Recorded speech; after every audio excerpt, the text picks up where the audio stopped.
Avez-vous vu le film War Dogs, celui réalisé par Todd Phillips, connu par Joker et Very Bad Trip, celui où les rôles principaux sont joués par Jonah Hill et Miles Teller.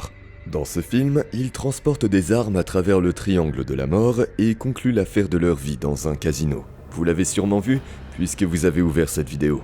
Je ne veux pas vous décevoir, mais la majeure partie de ce qui est montré dans le film n'a jamais eu lieu, ou alors c'était complètement différent. Par exemple, les gars armés n'ont jamais personnellement transporté d'armes à travers le triangle de la mort. Cependant, l'histoire réelle qui a inspiré le film n'est pas moins intéressante.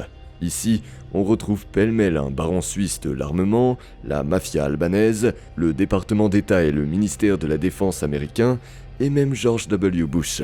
Et au cœur de tout cela se trouvaient des jeunes de 20 ans qui ont réussi à gagner 200 millions de dollars en vendant des armes, trompant effrontément la première armée du monde. Et si vous voulez savoir ce que les cinéastes n'ont pas raconté de cette histoire, alors découvrez Ephraim Diveroli et David Packouz du mauvais côté de la loi. Miami, un endroit où le soleil ne se couche jamais et où la vie bat son plein 24 heures sur 24. C'est là que nos héros d'aujourd'hui ont grandi. Ils se sont rencontrés en 1997, lors de cours dans une synagogue locale. Mais au lieu de s'ennuyer à étudier, ils préféraient souvent se détendre sur les nombreuses plages et fumer de l'herbe. Par la suite, cette habitude les suivra dans leur vie d'adulte et se reflètera également dans le film de Todd Phillips. Les parents de Packouz ont déménagé à Miami alors qu'il était encore bébé. Sa famille n'était pas très aisée. Ephraim, au contraire, venait d'une famille aisée. Son grand-père était l'un des plus grands propriétaires immobiliers de Los Angeles et son oncle, Shmuel Botich, était ni plus ni moins le rabbin le plus célèbre des États-Unis et même l'ami et la personne de confiance de Michael Jackson. Dès son plus jeune âge, Ephraim Diveroli rêvait de gagner beaucoup d'argent par lui-même. Mais ce n'était pas le désir habituel de simplement devenir riche. Diveroli était attiré par le processus même de gagner de l'argent, par l'adrénaline que l'on pouvait ressentir lors de la conclusion d'une transaction lucrative. À l'âge de 14 ans, Diveroli a quitté Miami pour Los Angeles, où, en plus de ses études, il a commencé à travailler comme manœuvre dans l'entrepôt de son oncle, dont l'entreprise vendait des armes confisquées par la police. Il s'agissait d'une activité tout à fait légale. De temps à autre, la police organisait des ventes aux enchères au cours desquelles les magasins pouvaient acheter à un prix avantageux des armes précédemment saisies par les forces de l'ordre chez des criminels. À l'âge de 16 ans, Ephraim quitta l'école et son oncle lui confia la caisse où le jeune homme conclut la première vente d'armes de sa vie. Une vente très modeste par rapport à ses exploits futurs, seulement 2 pistolets. Les revenus du vendeur n'étaient pas très élevés et ne convenaient pas à Diveroli, qui s'est donc mis à chercher de nouveaux moyens de gagner de l'argent. Internet lui est venu en aide, il était un habitué de divers forums consacrés aux armes. On y trouvait toutes sortes de personnes, dont certaines vendaient leurs armes. C'est ainsi qu'Ephraim a commencé à acheter des vieilles armes à des collectionneurs, puis à les revendre avec une petite marge de bénéfice. C'est également Internet qui l'a conduit à son premier travail avec l'État. Un jour, en parcourant le web à la recherche d'offres intéressantes, Ephraim est tombé sur le site FedBizOps. Il s'agissait d'un site spécialisé dans les contrats et les achats publics. Nous étions en 2003. Les États-Unis avaient lancé une opération militaire à grande échelle en Irak et le ministère de la Défense, qui devait à ce moment-là entretenir son armée et plusieurs armées alliées, avait besoin de tout, des chars d'assaut aux ballons de basket. Plusieurs fois par jour, les offres sur le site étaient mises à jour et même la participation à la plus petite transaction pouvait, en théorie, rapporter beaucoup d'argent à l'adolescent. Mais comment quelqu'un comme Diveroli a-t-il pu participer à des appels d'offres pour la fourniture de marchandises à l'armée américaine ? Je vous le raconterai un peu plus tard. Ephraim a fait part de sa découverte à son oncle. Ce dernier s'est montré intéressé et lui a proposé de financer ses premières transactions et d'obtenir les licences d'armes qui pourraient lui être nécessaires. En échange, il exigeait de son neveu 60% des bénéfices que ces transactions pourraient rapporter. En seulement 2 semaines, Ephraim a pu conclure ses premiers contrats. Et au cours des 18 mois suivants, il s'est enrichi de 150 000 $. Le système pour gagner de l'argent était simple. Après avoir appris que l'armée avait besoin d'un produit, Ephraim Diveroli trouvait sur Internet un vendeur proposant un prix avantageux. Il revendait ensuite ces mêmes marchandises, mais avec une marge bénéficiaire, au Pentagone. Mais bientôt, des tensions sont apparues entre les 2 partenaires. L'oncle d'Ephraim était agacé par la consommation de cannabis de son neveu, son non-respect du sabbat et d'autres écarts de conduite. Les relations se détérioraient de jour en jour, et ont finalement conduit à une grave dispute, à la suite de laquelle, n'ayant pas reçu de son oncle même la moitié de ce qu'il avait gagné, Ephraim s'est envolé pour Miami, où il a continué à mener ses affaires de manière indépendante avec l'argent qu'il avait tout de même réussi à emporter. Il disposait à ce moment-là d'un peu plus de 40 000 $. L'activité principale de Diveroli se déroulait sur FedBiz Ops, où il a obtenu son premier contrat en vendant 900 000 cartouches de calibre 223. Dès qu'il a vu cette offre, Ephraim s'est immédiatement mis à la recherche de fournisseurs qui pourraient lui proposer ces cartouches à un prix avantageux. Une entreprise du Kentucky a accepté de vendre les munitions à 105 $ les 1000. Au total, Ephraim aurait dû débourser 94 500 $. Et c'est là que les choses deviennent intéressantes. En fait, c'est cette première étape qui a ouvert au jeune homme les portes des grands contrats d'armement public. Mais les perspectives sont les perspectives et il ne fallait pas oublier les bénéfices immédiats. Il devait fixer un prix pour la marchandise qui, d'une part, n'effraierait pas l'acheteur et, d'autre part, lui rapporterait un revenu. Il raisonna ainsi. Un entrepreneur reconnu, jouissant d'une bonne réputation et ayant de nombreuses transactions à son actif, exige généralement au moins 10%. À l'époque, Ephraim n'avait ni l'un ni l'autre. Il décida donc de demander 9%. Et cela fonctionna. 3 jours plus tard, Ephraim reçut la notification que la transaction lui était désormais attribuée. Par la suite, Diveroli se souviendra. Ce fut l'un des moments les plus passionnants et les plus effrayants de ma vie. Oui, j'avais conclu mon premier contrat avec le ministère de la Défense, mais je n'avais aucune idée de la manière dont j'allais l'exécuter. Le plus gros problème était l'argent, ou plutôt le manque d'argent. À ce moment-là, Ephraim ne disposait plus que de 30 000 $, ce qui n'était pas mal pour un jeune homme de 18 ans, mais pas suffisant pour un marchand d'armes débutant. De plus, le vendeur du Kentucky exigeait le paiement intégral de toutes les cartouches. La proposition de payer les munitions après la livraison a été rejetée. Pour ne pas perdre le contrat, Ephraim devait à tout prix trouver rapidement un fournisseur qui accepterait de lui vendre les cartouches, en fait, à crédit. De sa réussite dépendait son avenir. S'il échouait, il devait retourner derrière le comptoir de l'oncle qu'il détestait, car une société qui faisait capoter un marché sans raison valable perdait à jamais toute crédibilité auprès du département de la Défense. Le temps jouait contre Ephraim. Il passait 18 heures par jour au téléphone, appelant toutes les entreprises qui fabriquaient des munitions, sans finalement trouver celle qui lui fournirait la marchandise à crédit. La situation était bloquée, et la seule issue était de se tourner vers son père, ce qu'Ephraim ne souhaitait pas vraiment faire, car il voulait gérer l'affaire de manière indépendante. Cependant, entre ses principes et son désir de sauver l'entreprise, c'est finalement le second qui l'emporta. Le père d'Iveroli était lui-même impliqué dans le commerce des armes, et il accepta d'aider son fils en lui prêtant la somme manquante. À ce moment-là, parmi les fournisseurs disponibles qui pouvaient fournir toute la quantité nécessaire, le plus avantageux demandait 114 $ pour 1000 unités. Mais le fait que le profit ait été réduit de plusieurs fois n'inquiétait plus Ephraim. Le plus important pour lui était le fait même de conclure la transaction. Quelques semaines plus tard, le client a reçu les cartouches et Diveroli a empoché un bénéfice de 4 500 $. Cet argent ne compensait pas le stress qu'Ephraim avait subi au cours des dernières semaines. Mais il avait obtenu bien plus que de l'argent. Il avait obtenu le statut de fournisseur fédéral ayant conclu un contrat avec le ministère de la Défense. S'il y avait un point de non-retour dans cette histoire, Ephraim venait de le franchir. La société AEY, qui allait devenir le symbole de la corruption et de l'irresponsabilité totale du Pentagone, a été fondée par Diveroli père et tire son nom des initiales des prénoms de ses enfants. À l'origine, Diveroli père prévoyait de l'utiliser pour se lancer dans l'imprimerie, mais il changea d'avis et pendant de nombreuses années, la société n'exista que sur le papier. Lorsqu'Ephraim décida de se lancer dans le commerce d'armes à son compte, elle lui fut transférée. Mais comme Ephraim n'avait pas encore 21 ans à l'époque, l'âge minimum pour obtenir une licence de commerce d'armes à feu, il a utilisé la société au nom de son père. Il a également obtenu toutes les licences nécessaires à son nom.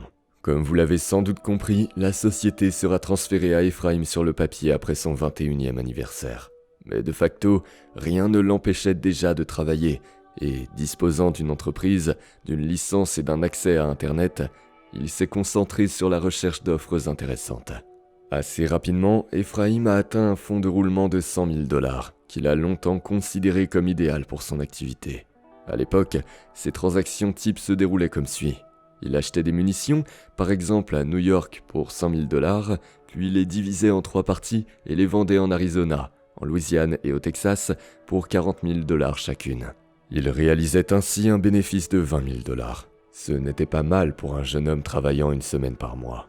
Mais la vie d'Ephraim était empoisonnée par le fait que, pendant qu'il gagnait des milliers de dollars à la sueur de son front, d'autres en gagnaient des millions.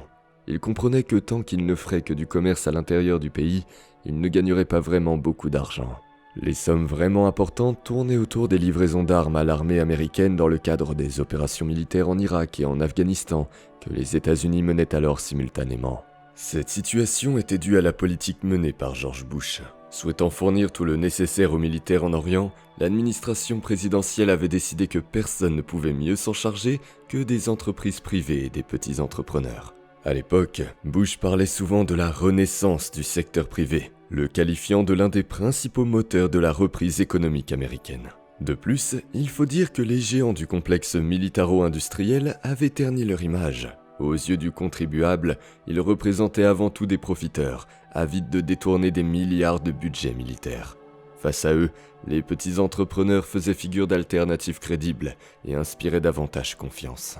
Et les paroles de Bush ne contredisaient pas les faits. Après son arrivée au pouvoir, la part des contrats militaires privés est passée de 145 milliards de dollars en 2001 à 390 milliards en 2008. À vrai dire, bon nombre de ces dépenses auraient pu être évitées. Mais en 2003, le chef de l'administration provisoire de la coalition en Irak, l'ancien diplomate Paul Bremer, un homme qui n'avait pratiquement aucune expérience militaire, a pris la décision de dissoudre l'armée irakienne et toutes les forces de l'ordre local. Cette mesure visait à débarrasser l'Irak du lourd héritage de Saddam Hussein, à savoir le parti Baas et son pilier, la garde républicaine. Cependant, le résultat fut tout autre. Au lieu de ramener l'ordre, cette mesure plongea le pays dans le chaos des guerres civiles, laissant près de 400 000 militaires irakiens sans ressources ni avenir. Cette décision imprudente a contraint les Américains à reconstituer leur armée, en fait aux frais de leurs contribuables. Le Pentagone a donc fait appel à la société Vinel. Celle-ci avait déjà mené à bien des missions similaires en Arabie Saoudite, mais en Irak, elle a échoué de manière flagrante. Vinel devait créer 9 bataillons de 1000 hommes chacun pour un coût de 48 millions de dollars chacun. Mais la moitié du premier bataillon a fini par déserter. Il a été décidé de renoncer au service de la société, ce qui ne l'a toutefois pas empêché de toucher 24 millions de dollars pour la moitié du bataillon qu'elle avait réussi à organiser. Il existait des dizaines d'entreprises similaires à Vinel, avec un coefficient d'efficacité équivalent à 0. Mais les services de chacune de ces entreprises étaient tout de même payés. En juin 2004, Bremer quitta l'Irak et la responsabilité de reconstituer l'armée retomba sur les épaules du gouvernement intérimaire.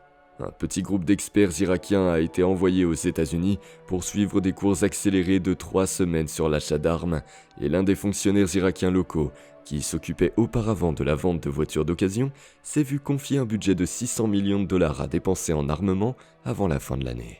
Cette initiative s'est soldée par l'acquisition par l'armée irakienne d'hélicoptères incapables de décoller, des gilets pare-balles dont les plaques pouvaient être transpercées même par une balle de pistolet, et par l'ouverture de comptes dans des banques étrangères par les fonctionnaires responsables. C'est alors seulement que le Pentagone a décidé d'utiliser son propre système d'approvisionnement pour réapprovisionner les arsenaux de l'armée irakienne.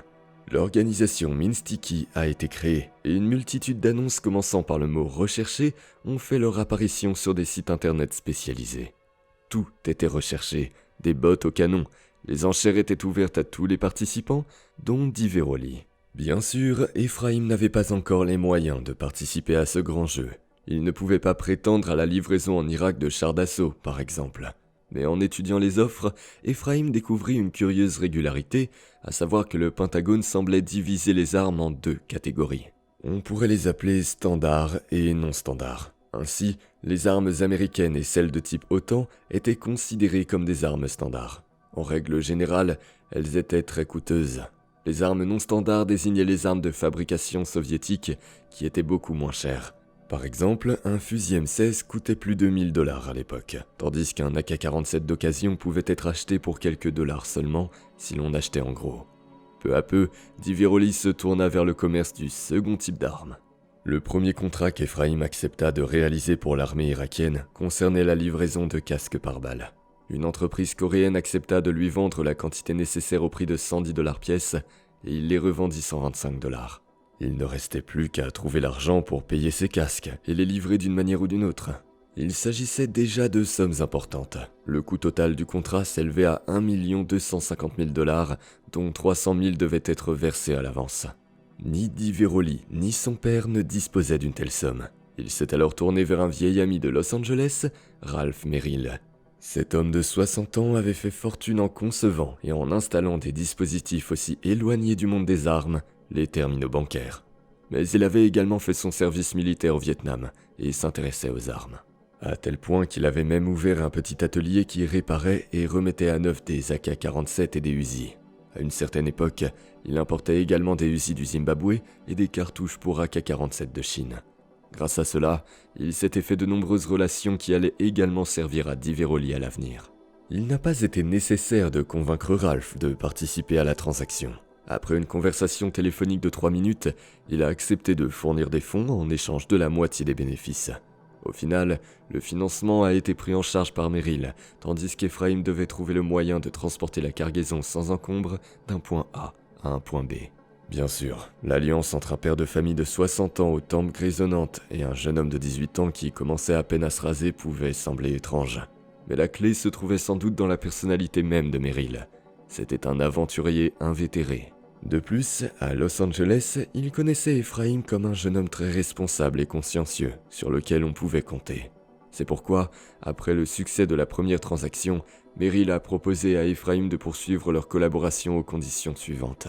Il prolongeait son crédit et était prêt à investir davantage, mais souhaitait recevoir chaque mois 3% de l'argent fourni par Di Veroli.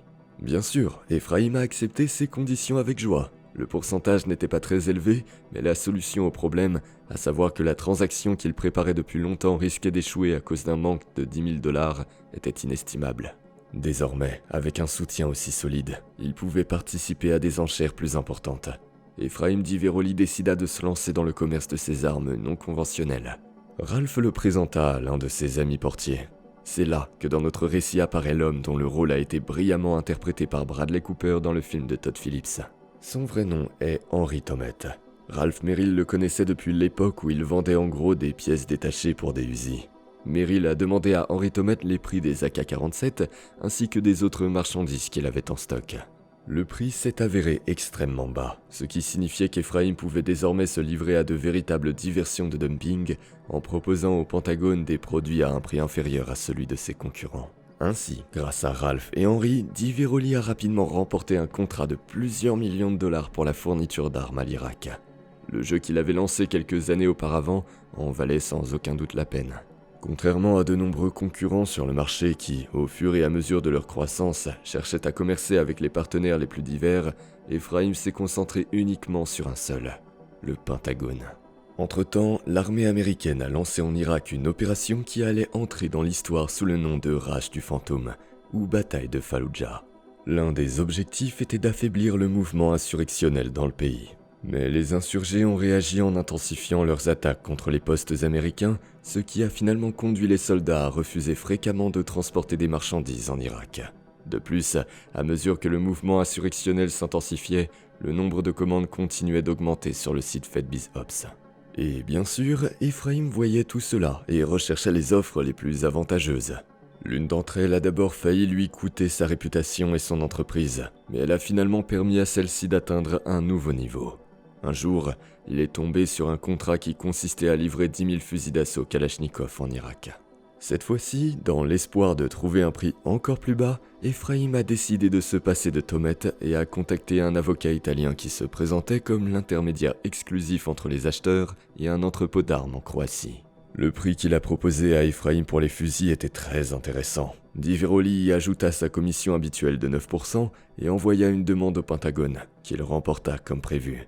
Mais l'avocat italien annonça soudainement que la transaction était annulée, car le gouvernement croate n'avait pas approuvé la vente. Souhaitant honorer ses engagements quoi qu'il en coûte, Ephraim a appelé Ralph et lui a demandé s'il connaissait quelqu'un qui pourrait lui vendre rapidement 10 000 mitraillettes.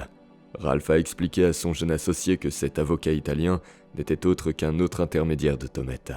Et si lui, Ephraim, voulait conclure l'affaire, il devait s'adresser à Tomet lui-même, et non à ses sbires. Ralph donna à Ephraim le numéro de téléphone et l'adresse email de Tomet. C'est dans ces circonstances, bien moins spectaculaires que dans le film, que les deux hommes d'affaires firent connaissance. Il n'y avait ni les lumières de Las Vegas, ni de rencontres autour d'une table de roulette. Tout était plus banal, mais non moins intéressant.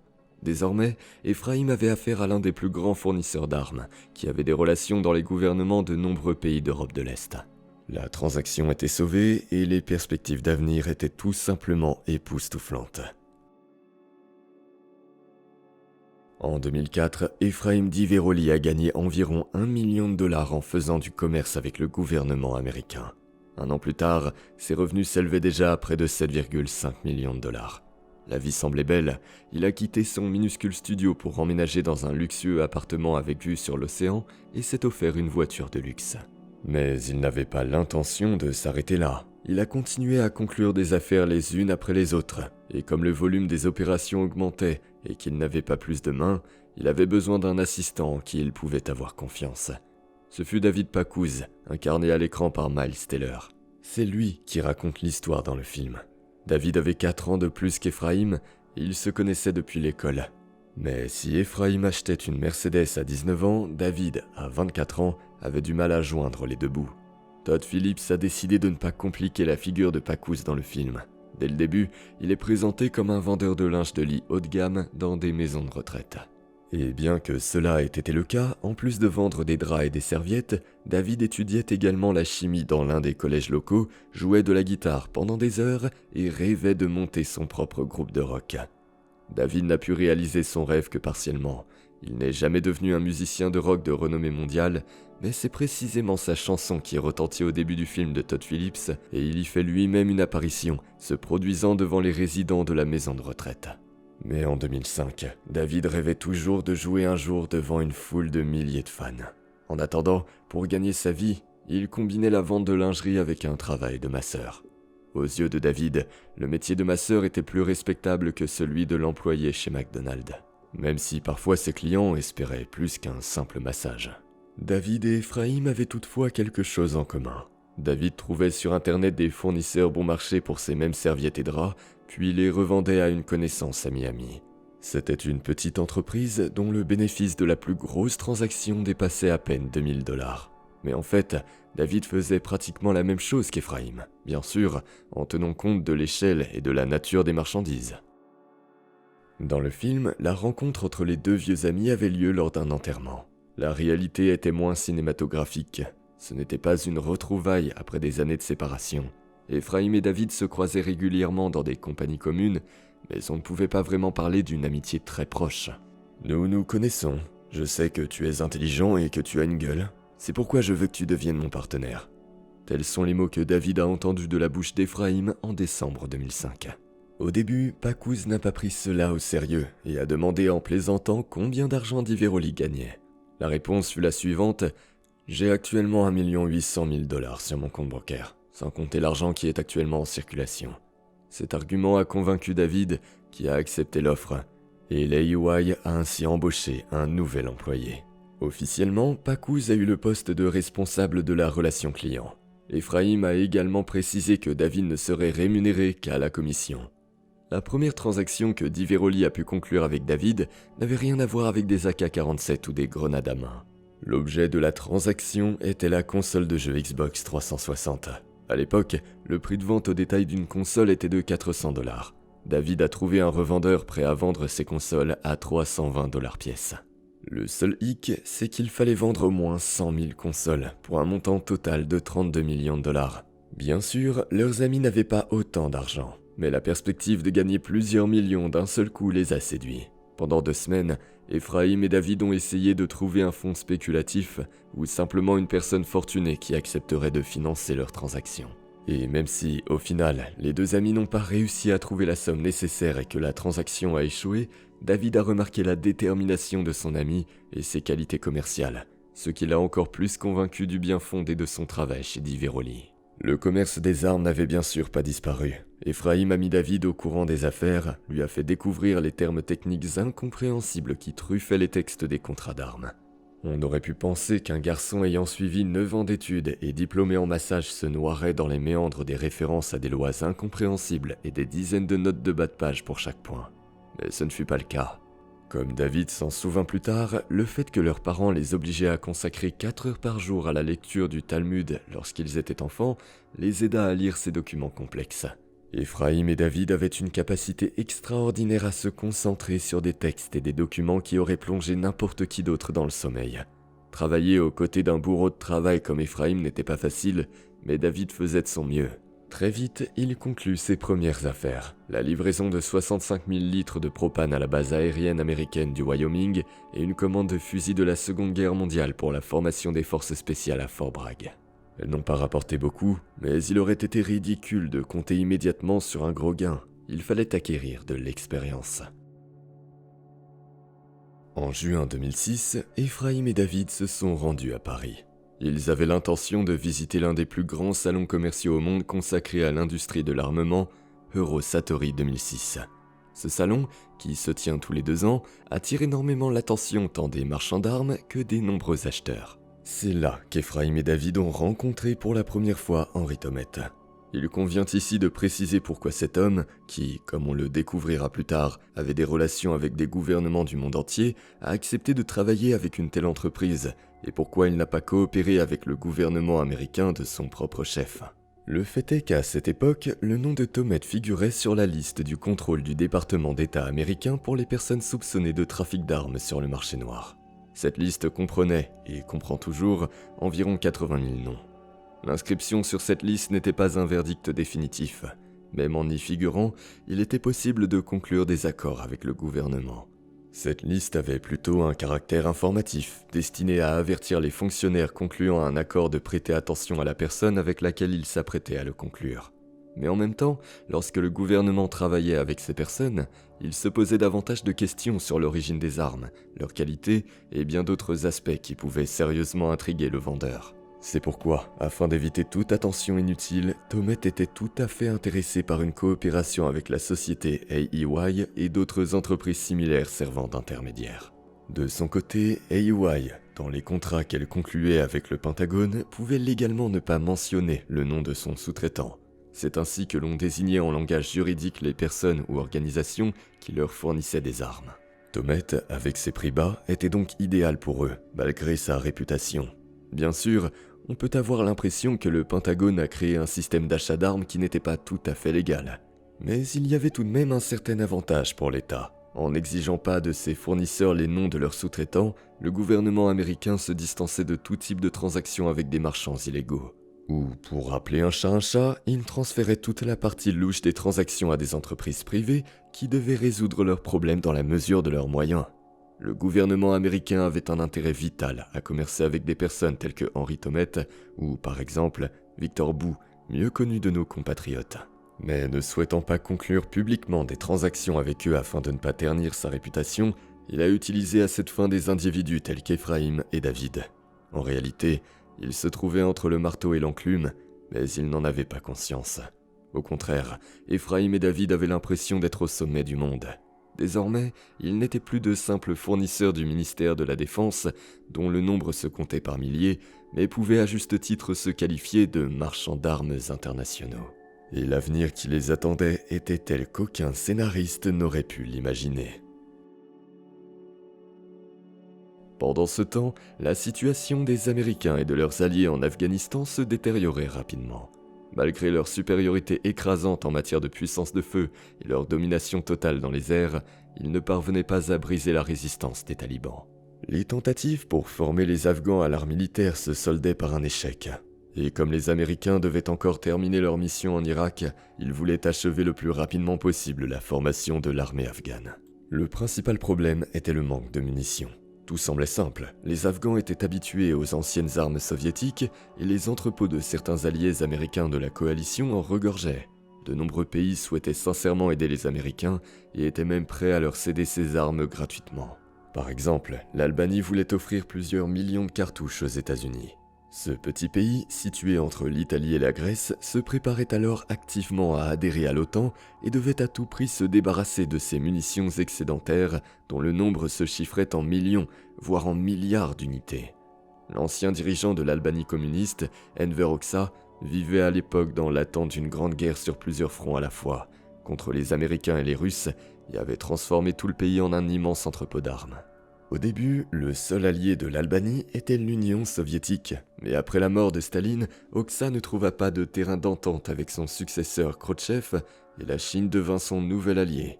Ainsi, une quantité colossale d'armes et de munitions soviétiques et chinoises s'accumula en Albanie. Mais le problème était que le gouvernement américain ne pouvait tout simplement pas profiter de la générosité de l'Albanie, car les lois américaines interdisent de conclure directement des accords avec des alliés étrangers pour la fourniture de munitions, même si cela était avantageux pour les États-Unis eux-mêmes. Le Pentagone était tenu de suivre son système d'approvisionnement peu pratique. Mais contrairement aux livraisons d'armes à l'Irak, les contrats afghans étaient désormais conclus différemment. Le Pentagone a pris conscience de son erreur, qui consistait à attribuer le contrat aux soumissionnaires proposant le prix le plus bas, condamnant ainsi les soldats irakiens à utiliser des armes de très mauvaise qualité. Au début, on fermait les yeux sur cette situation et on plaisantait en disant « Quelle différence cela fait-il que les Irakiens s'enfuient du champ de bataille avec des chaussures à 100 ou 20 $.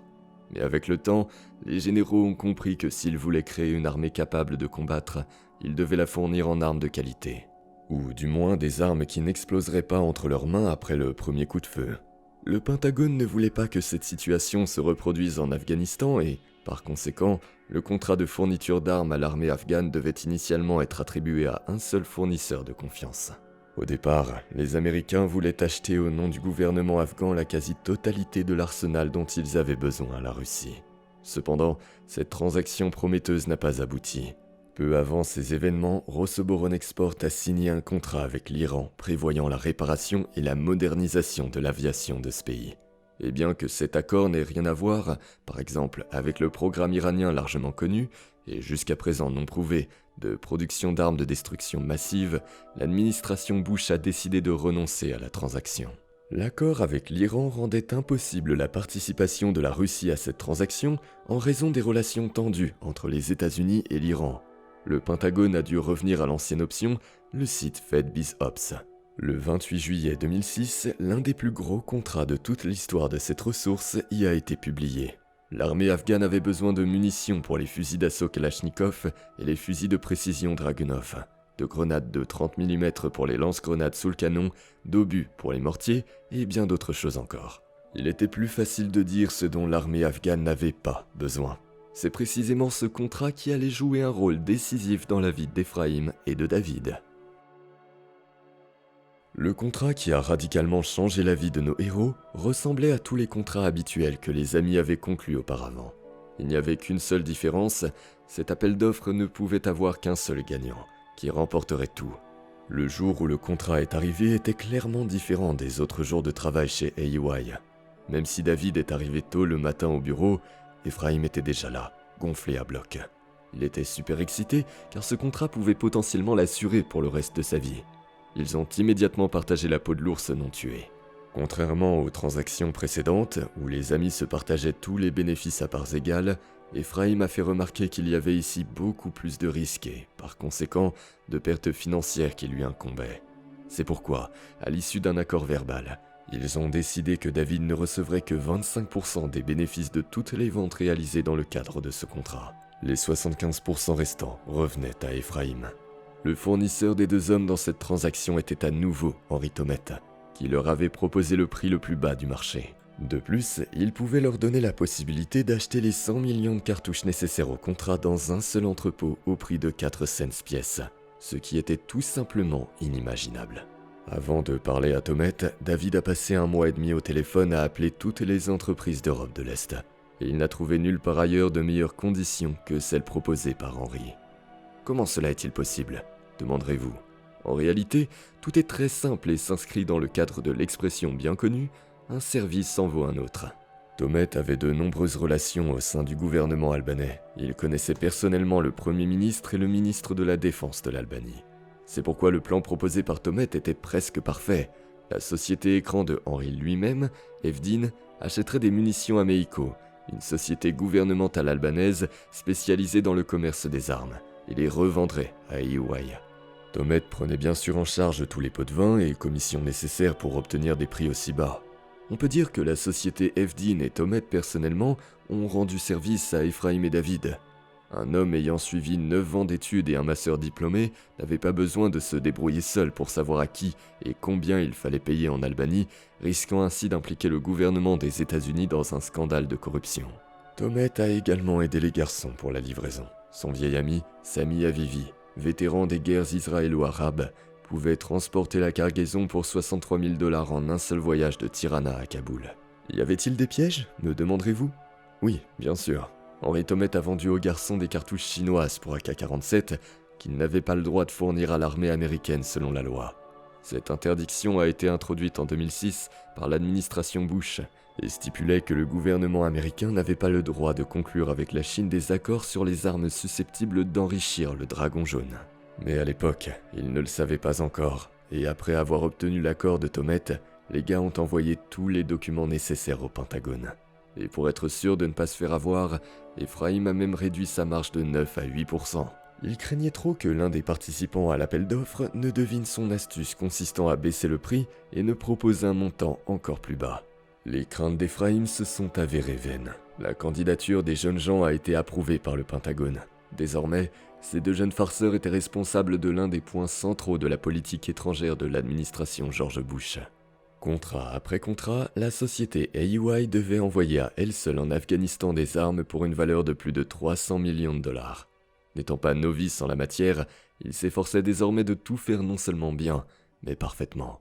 David est même allé jusqu'à envoyer des lettres identiques à tous les attachés militaires américains en Europe de l'Est. Dans ses correspondances, il demandait d'aider la société AEY à rechercher d'éventuels stocks non répertoriés d'armes anciennes qui pourraient se trouver dans les pays relevant de la compétence des attachés. L'attaché militaire en Macédoine, le colonel Chris Benya, a également reçu une telle lettre. Il connaissait l'existence de la société AEY. La demande de David lui semblait tout à fait logique. Seule la lettre elle-même, qui contenait plusieurs erreurs, l'avait troublé. David Pacouz, de l'AEY, m'a contacté aujourd'hui. A écrit Benya au représentant de l'armée chargée des achats à Rock Island, dans l'Illinois. Il y a beaucoup de signaux d'alarme dans ce qu'il m'a envoyé.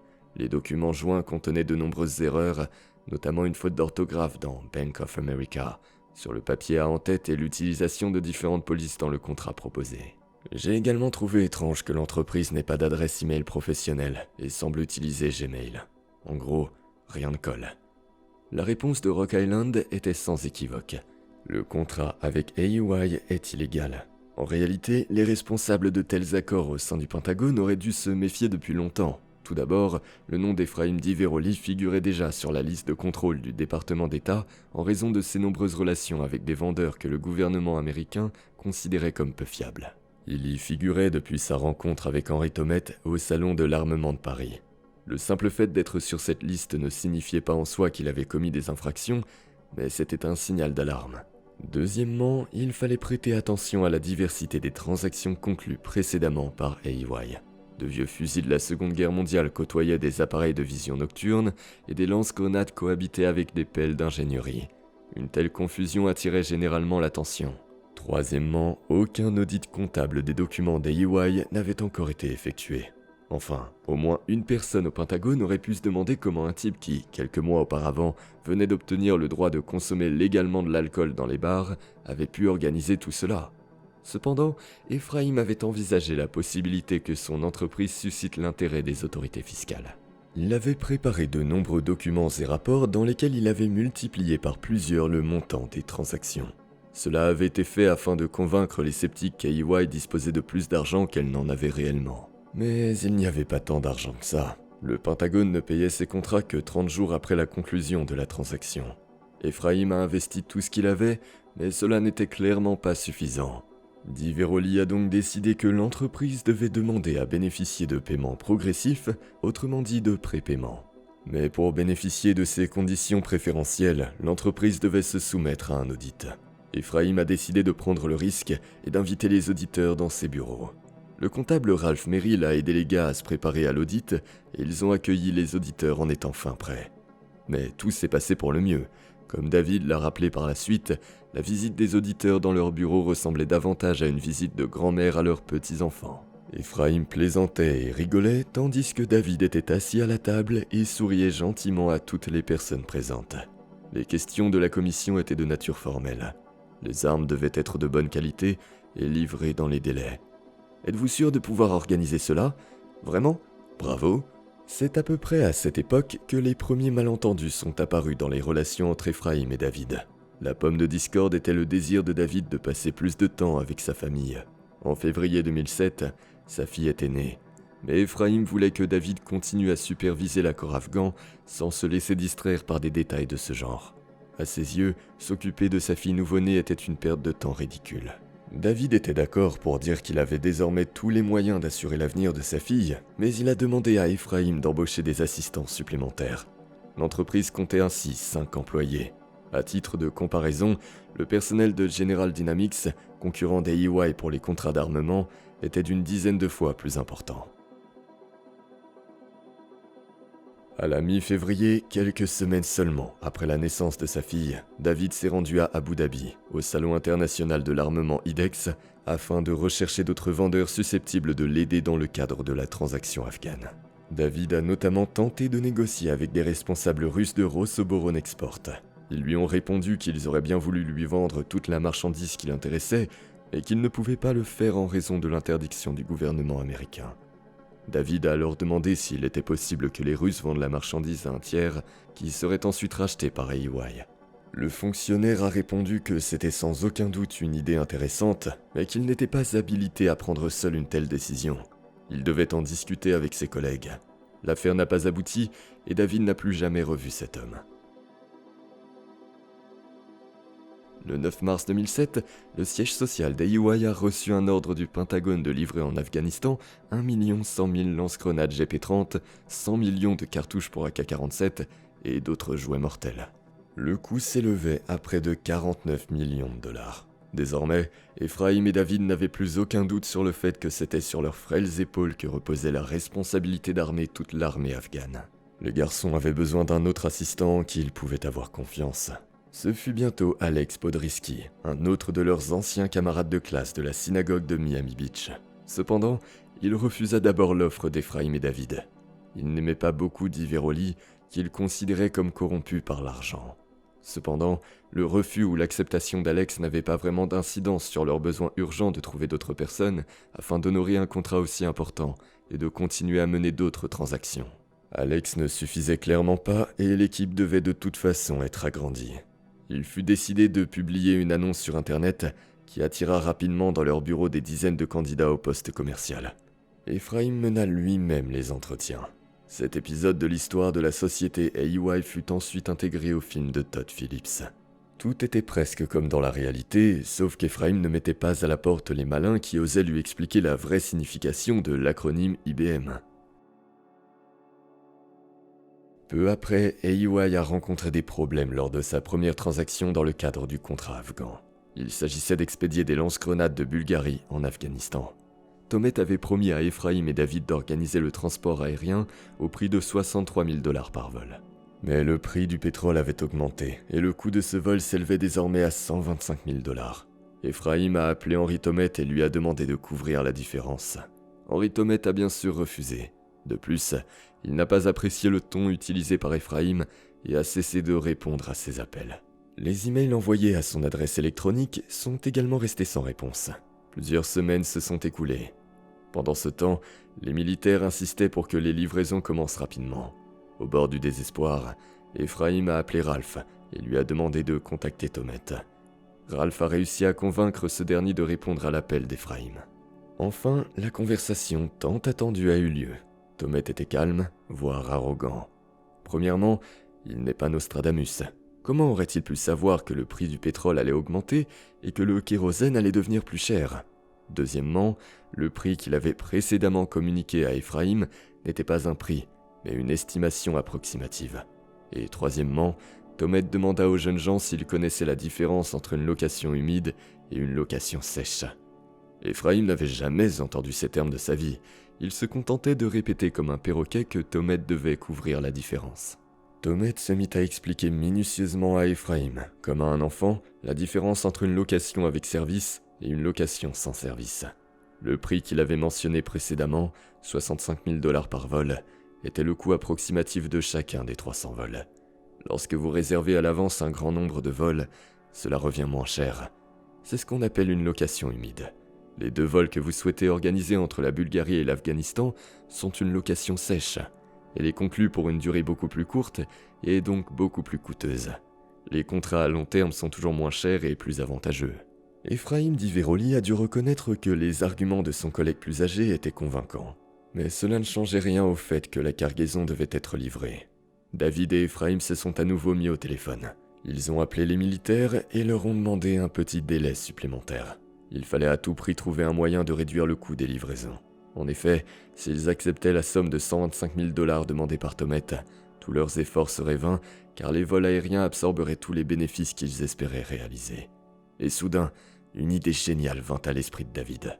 Il était possible de réduire le coût du transport aérien en diminuant le nombre de vols. Pour cela, il suffisait de reconditionner les cartouches, qui étaient stockées dans de lourdes caisses en bois posées sur de vieilles palettes en bois lourdes.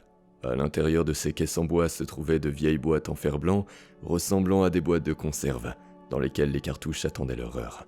Une solution toute faite se forma instantanément dans l'esprit de David. Et si l'on remplaçait les caisses en bois par des boîtes en carton?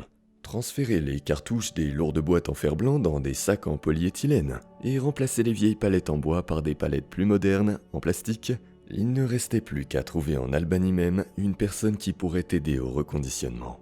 Le problème était que tous leurs contrats se limitaient aux Russes et Tomet et qu'ils ne connaissaient pas un mot d'albanais. De plus, ils avaient besoin d'une personne de confiance qui pourrait superviser ce processus délicat sur place. Après réflexion, les amis ont décidé de proposer à nouveau à Alex Podriski de travailler avec eux. Dans le film de Todd Phillips, il n'y a pas de personnage nommé Alex Podriski et c'est vraiment dommage. Cet homme extrêmement intéressant était depuis son enfance depuis la même bande qu'Ephraim et David. Au moment où il a rejoint AEY, Alex avait déjà 24 ans. Il était au chômage, mais son parcours était bien plus riche en événements que celui de David, par exemple. Il parlait français et espagnol, avait travaillé pendant 1 an comme professeur d'anglais dans un régiment de parachutistes dans le sud de la France. Il rêvait de travailler pour le comité international de secours et avait même postulé, mais sa candidature avait été rejetée. Pendant que ses amis s'achetaient de nouvelles voitures et fondaient des familles, Alex travaillait à temps partiel et gagnait un peu d'argent en vendant de l'herbe aux touristes étrangers. C'est pourquoi, lorsque David lui proposa pour la 2e fois un emploi chez AEY, Alex mit de côté son appréhension pour Ephraim et accepta, d'autant plus qu'on lui proposait de travailler loin de Diveroli.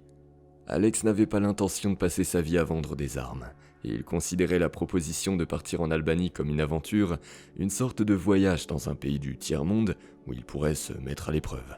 Podriski s'est vu attribuer le poste de coordinateur logistique et un salaire de 1 100 $ par semaine, plus les frais liés au logement et à la nourriture. Le 27 avril 2007, Alex est arrivé à Tirana, la capitale de l'Albanie. Il y a rencontré un fonctionnaire local nommé Ili Pinari, qui était responsable de la transaction du côté albanais.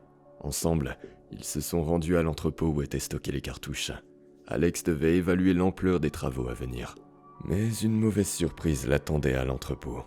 Quand on lui apporta une caisse de munitions de Kalachnikov pour inspection, Alex découvrit à l'intérieur une plaque couverte de caractères chinois. Les cartouches elles-mêmes étaient en parfait état, sans la moindre trace de rouille. Mais le marquage en forme de hiéroglyphe ne laissait pas Alex tranquille. Il était au courant de l'embargo en vigueur sur les armes chinoises. Il a immédiatement contacté ses collègues à Miami. En apprenant la nouvelle, David et Ephraim ont compris qu'il fallait agir rapidement s'ils voulaient sauver la transaction, car les cartouches devaient être à Kaboul dans 1 semaine et ils n'avaient physiquement pas le temps de trouver un nouveau fournisseur. En fait, si Ephraim avait dépensé pour ses avocats ne serait-ce que la moitié de l'argent qu'il dépensait pour l'herbe, AEY aurait eu de nombreuses possibilités de contester l'origine des munitions. Premièrement, les avocats auraient facilement pu prouver que la société Meiko, à laquelle AEY avait acheté ses munitions selon les documents, n'avait aucun lien avec les sociétés militaires chinoises avec lesquelles le Pentagone et le ministère de la Justice menaçaient de punir sévèrement quiconque ferait affaire. Deuxièmement, au tournant des années 1950 et 1960, lorsque ces cartouches ont été fabriquées, les usines d'armes chinoises étaient appelées entreprises de construction mécanique. Oui, c'est un pur jeu de mots, mais cet argument aurait été tout à fait convaincant devant un tribunal. Et troisièmement, malgré la présence de caractères chinois sur les boîtes, ces cartouches ont été fabriquées en Albanie. Dans les années 1950, grâce à l'argent de la République populaire de Chine, de nombreuses usines et entreprises ont été construites en Albanie. Enver Hoxha aspirait à transformer l'Albanie agricole en un État industriel. En fait, il s'agissait de cartouches fabriquées en Albanie par des Albanais à partir de métaux chinois, emballés dans des caisses fabriquées à partir de bois chinois et marquées avec de la peinture chinoise. En somme, un avocat compétent aurait eu de quoi s'occuper. Mais même s'il n'avait pas pu aider, on aurait pu essayer d'obtenir le soutien d'un haut fonctionnaire ou d'un sénateur. L'argent dont disposait Ephraim aurait largement suffi pour résoudre une question aussi délicate. Mais le garçon, qui n'avait que 9 ans d'études derrière lui, était masseur diplômé et avait récemment été marchand débutant, ne savant rien de tout cela. Il n'avait jamais réfléchi à l'importance d'avoir un bon avocat et un bon comptable dans leur équipe. Il n'avait jamais essayé de se faire des relations et des connaissances à Washington. Il savait seulement rechercher des contrats surfaits bis ops. La première tentative pour résoudre le problème a été la lettre écrite par Ephraim au Pentagone pour demander si les munitions d'origine chinoise se trouvant en Albanie étaient concernées par l'embargo si elles s'y trouvaient avant l'entrée en vigueur de l'interdiction. Le Pentagone a répondu que oui, une exception n'était possible qu'avec l'autorisation personnelle du président américain. Les gars n'avaient bien sûr pas le numéro de téléphone du président et ils ont décidé de gagner du temps en trouvant au moins 2 millions de cartouches albanaises pour la première livraison. Alex a posé la question à Pinari, et celui-ci a répondu que c'était impossible. Même s'il y en avait, il serait difficile de les trouver, et il faudrait ensuite les transporter à Tirana, ce qui prendrait au moins 3 semaines. Dans cette situation, il ne restait plus qu'à prendre le risque d'envoyer des cartouches chinoises. Cependant, il y avait aussi une bonne nouvelle. Le Pentagone n'avait rien contre la livraison dans des boîtes en carton. Cela signifiait qu'il était presque impossible de déterminer si les cartouches étaient chinoises ou non. La seule chose qui pouvait trahir le fabricant était le cachet de l'usine, mais personne ne se donnerait bien sûr la peine de vérifier cela. Les commandants de l'armée n'avaient pas le temps de fouiller dans des tas de documents pour vérifier chaque marquage de munitions. De plus, un entrepreneur albanais, Costa Trebica, qu'Alex avait trouvé grâce à une annonce, était prêt à se charger du reconditionnement de toutes les cartouches pour seulement 240 000 $. Trebica parlait couramment l'anglais et avait même vécu aux États-Unis pendant un certain temps. Il avait également servi longtemps dans l'armée albanaise et avait même, selon ses dires, effectué certaines missions pour la CIA au début des années 1990, lors du renversement du régime communiste. On ne sait pas dans quelle mesure cela était vrai, mais il donnait l'impression d'être un homme aisé et intelligent. Trebica s'est intéressé à la raison du reconditionnement des cartouches. Il pouvait comprendre que le remplacement des lourdes caisses en bois par ces boîtes en carton réduisait le poids total du chargement. Mais pourquoi ces ouvriers devaient-ils retirer les plaques avec les hiéroglyphes? Sans cela, le reconditionnement aurait pris beaucoup moins de temps. Au cours d'un dîner commun, Costa posa cette question à Alex. Ce dernier lui dit la vérité sans aucune crainte. Trebica écouta Alex et, selon lui, sembla satisfait de ce qu'il entendait. Puis, quelques jours plus tard, Costa a dit à Alex qu'il pourrait aider leur entreprise à augmenter ses profits. Trebica pensait que les gars de Meiko s'enrichissaient grâce à AEY. Et ses proches au ministère albanais de la Défense pourraient aider à savoir dans quelle mesure. Quand Ephraim a appris cette proposition inattendue d'Alex, ça a vraiment piqué sa curiosité. À ce moment-là, Diveroli détestait vraiment Tomet. Il a donc personnellement contacté Costa et lui a demandé de se renseigner sur le montant réel que Tomet payait à Meiko pour les cartouches. Quand il a entendu le chiffre quelques jours plus tard, ses premiers mots ont été « Putain de voleur, au diable Tomet !» Un peu plus de 2 cents par cartouche. C'est exactement ce que Tomet payait à Meiko. Tomet gagnait des millions sans lever le petit doigt, tandis qu'AEY s'occupait de reconditionner les cartouches et d'organiser une logistique extrêmement complexe. Ephraim a demandé à Costa s'il pouvait, par l'intermédiaire de ses relations au ministère albanais de la Défense, exclure Tomet de l'accord et permettre à AEY d'acheter des munitions directement à Meiko. Costa a répondu qu'il ne voyait pas d'obstacle à cela, demandant en échange une rémunération plus décente pour le reconditionnement des munitions. Après cette conversation, la facture pour le reconditionnement n'était plus de 240 000 $, mais de 500 000 $. Et Ephraim s'est dépêché d'aller en Albanie afin de négocier avec Pinari. Avant de monter dans l'avion, Diveroli a contacté Ralph Merrill et lui a demandé d'écrire une lettre à Tomet. Ils n'étaient plus en bons termes depuis longtemps, après la découverte que les cartouches étaient chinoises. Dans cette lettre, Tomet était informé que AY connaissait le montant réel de la transaction qu'il avait conclue avec Meiko et qu'Ephraim estimait que cela n'était pas très correct. Il exigeait une révision des conditions du contrat, faute de quoi il menaçait d'écarter Tomet de la transaction. Cependant, le voyage d'Ephraim à Tirana n'a pas été couronné de succès. Il voulait faire baisser le prix, mais les Albanais lui ont fait comprendre qu'il n'était pas intéressé par la vente de munitions à bas prix. Il a même rencontré le fils du premier ministre albanais lui-même, Skelzen Berisha. Mais le résultat n'a été qu'une très petite remise sur les cartouches, ainsi qu'une coopération directe avec Meiko, dont le prix a été l'expulsion de Costa Trebica de l'affaire et le transfert du reconditionnement à la société Berisha. Les problèmes ont continué à s'accumuler pour AY. Le 24 mai, un avion a décollé de Hongrie avec 5 millions de cartouches à bord, en direction de Kaboul. Il devait atterrir au Kirghizistan pour faire le plein. L'avion a réussi à atteindre Bishkek, mais là, des gardes-frontières sont montés à bord. Quelques heures plus tard, David a reçu un appel d'un expéditeur paniqué qui l'a stupéfié en lui annonçant que les gardes-frontières locaux avaient l'intention de saisir les cartouches et exigeaient 300 000 $ pour chaque jour de stockage sur le territoire de l'aéroport. David était en panique.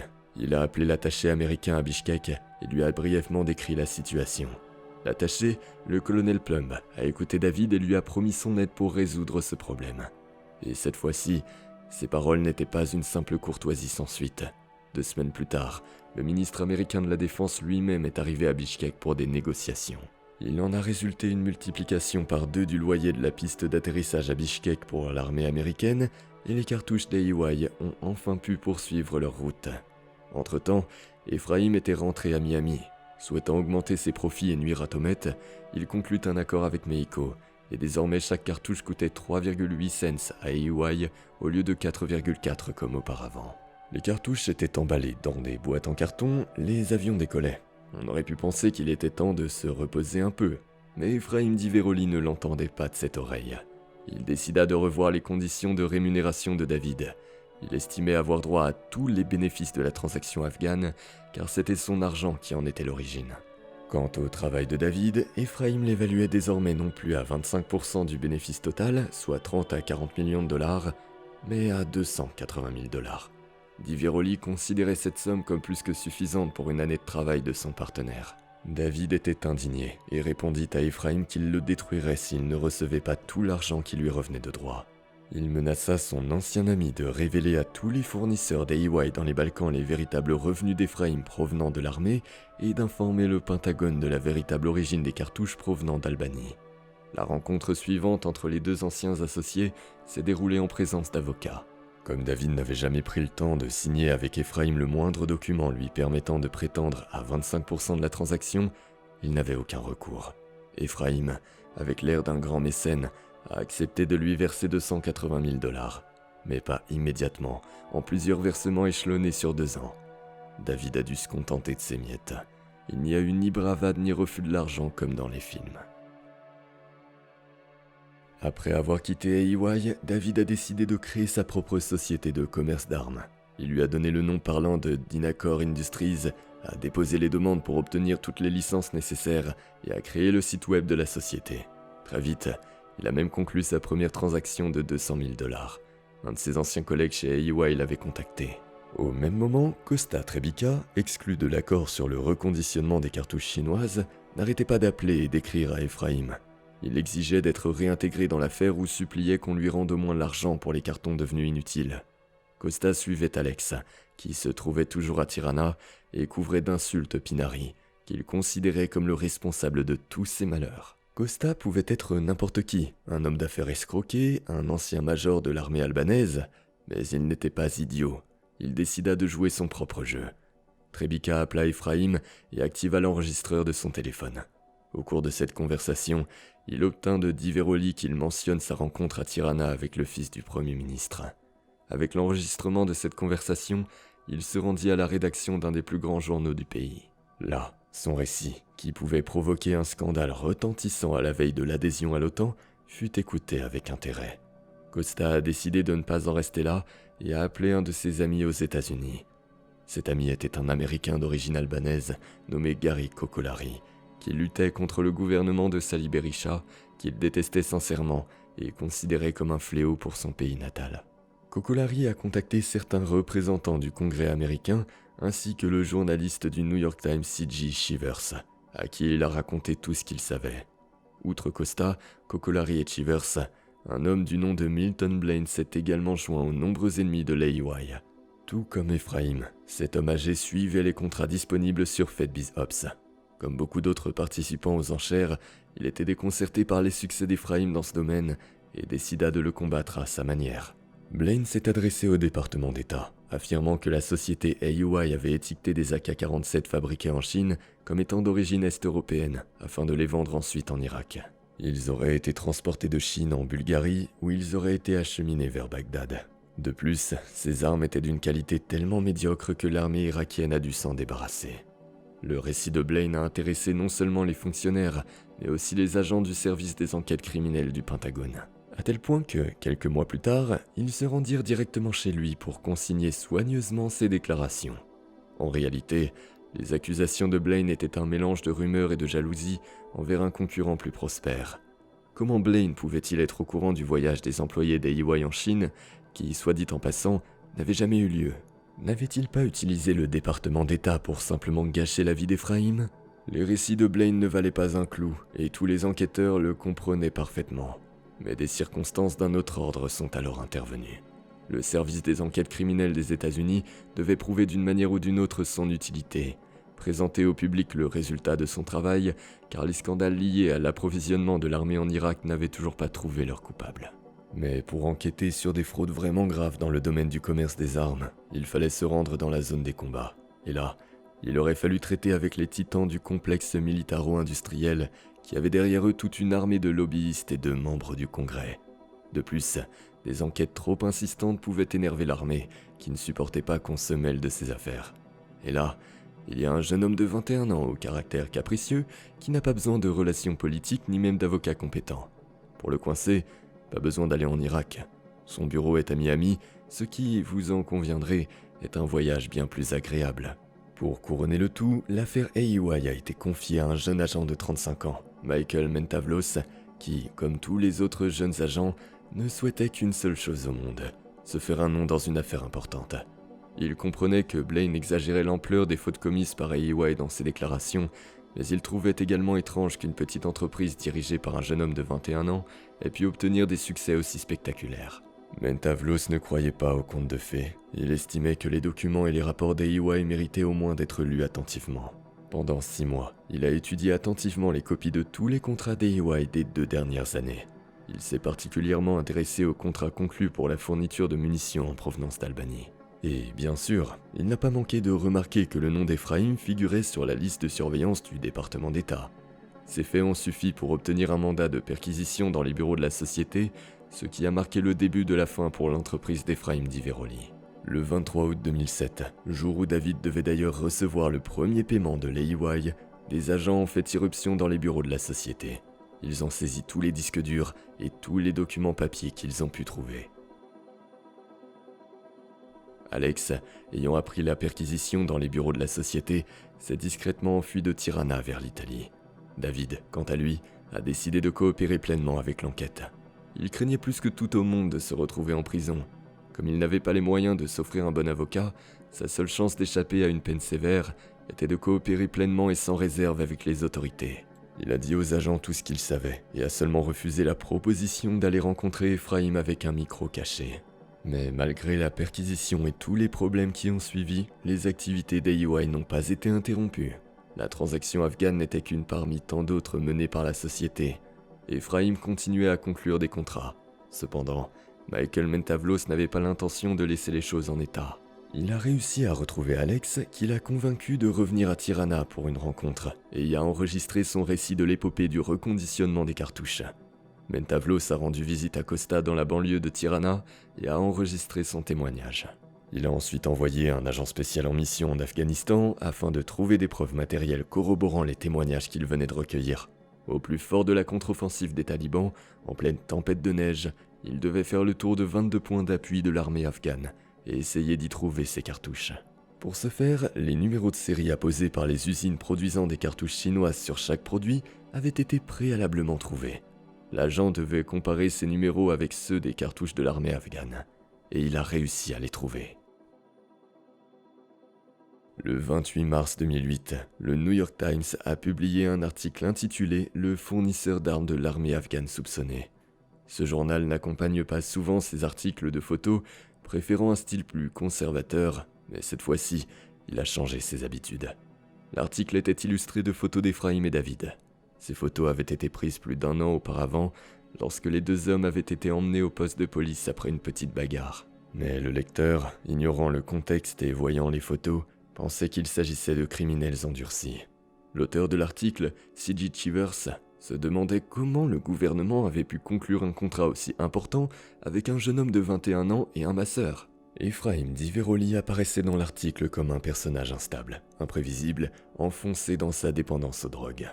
Les cartouches chinoises ont été jugées par Chivers comme les plus dangereuses et les moins fiables, explosant dans les canons lors du tir et représentant un plus grand danger pour le tireur lui-même que pour sa cible. Cependant, dans les faits, l'armée a adopté des millions de ces cartouches et aucun incident ni aucun autre défaut n'a été signalé. Mais tout cela n'avait plus la moindre importance pour les gars au fusil. Leur sort était déjà scellé. David Pakous et Alex Podriski échappèrent finalement à la prison. Quelques mois d'assignation à résidence suffirent. Alex reprit ses études, David élève sa fille. Ralph Merrill a dépensé plus d'$1 million en avocats et a perdu son entreprise et toutes ses économies. Il a été condamné à 4 ans de prison. Ephraim Diveroli a également été condamné à 4 ans de prison. Après sa sortie de prison, il a écrit un livre dans lequel il a exposé son propre point de vue sur cette histoire. Il a également tenté de poursuivre la société cinématographique Warner Brothers en justice, car il n'aimait pas du tout l'image que Todd Phillips avait donnée de lui dans son film. Il reprochait au film de se présenter comme basé sur des faits réels, alors que ceux-ci n'étaient pas si nombreux dans le film. Dans la réalité, pas de traversée nocturne en camion vers Bagdad, pas de rencontres funéraires dramatiques avec David Pakous et d'autres libertés prises avec la réalité. Costa Trebica a été retrouvé mort sur une route de campagne près du village de Corse, en Albanie, à l'automne 2008. Un fusil et une perdrix morte ont été retrouvés près de son corps. Bien que ses amis aient tous affirmé qu'il n'avait jamais chassé de sa vie, sa mort a été considérée comme un accident. Il aurait été renversé par une voiture. Il n'a jamais réussi à obtenir de compensation de la part de l'AEY ou du ministère américain de la Défense.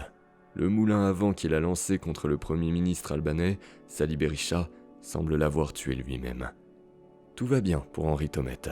D'après les informations fragmentaires de la presse, il continue à vendre des armes et des munitions. Et quelque chose me dit qu'il n'est pas prêt de s'arrêter.